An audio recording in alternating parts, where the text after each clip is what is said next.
Honorable Sara Z. Duterte.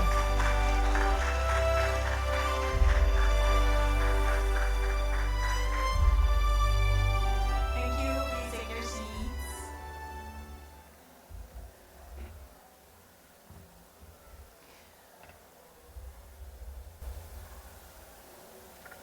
To former President and now Congresswoman Gloria Macapagal-Arroyo, to the officers of the Ayala Group of Companies, to our very important guests, mga kababayan, mga kaigsuunan kong Dabawenyo, Assalamualaikum warahmatullahi wabarakatuh.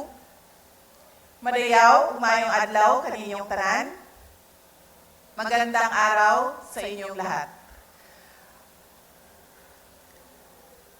Unahon-una nako ang pagtimbaya kaninyong tanan o isa ka mainiton na happy araw ng Davao, mga Dabawenyo.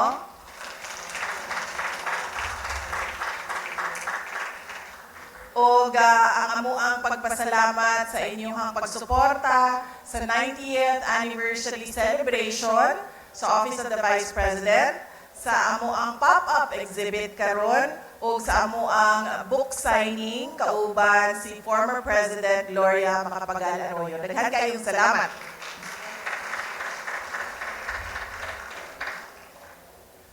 Davao City turns 89 this month. It's 1 year younger than the Office of the Vice President. The City Hall marks 89 years of service. And today, the Office of the Vice President brings its 90th anniversary commemorative book and pop-up exhibit for the Dabawenyos. 3 milestones in one afternoon. Here in Mindanao, where history has never learned to arrive one thing at a time. For decades, the Vice Presidency was misread, set aside, kept in reserve, treated as proximity to power rather than power itself. The assumption was that standing one heartbeat from the presidency is a position of waiting, not of purpose. That assumption is always wrong. Former President Arroyo is here, who is also a former Vice President, and she is the only person in this room who has held both posts. And I learned from the pop-up exhibit, your father and you are the only 2 individuals in our country that held both the VP and President positions. See, may natutunan tayo sa never thought of that before, na bilangin, pero I learned there's only 2 Filipinos. For her, succession was not hypothetical. The line was called and she answered. Her presence today is not ceremonial. It is testimony. An exhibit about public service should be placed where the public actually is. I thank the management of Ayala Malls for opening this space. Alongside our private sector partners, we are bringing extra plus ordinary to 90 locations across the archipelago, bringing history to Filipinos. This exhibit and the book, First in Line, are the permanent records of 14 leaders who held the Republic together. They were not, 14 lang kasi yung hindi pa tapos yung pinaka-15. Hindi natin alam kung ma-impeach siya o hindi. So hindi pa tapos ang kwento niya.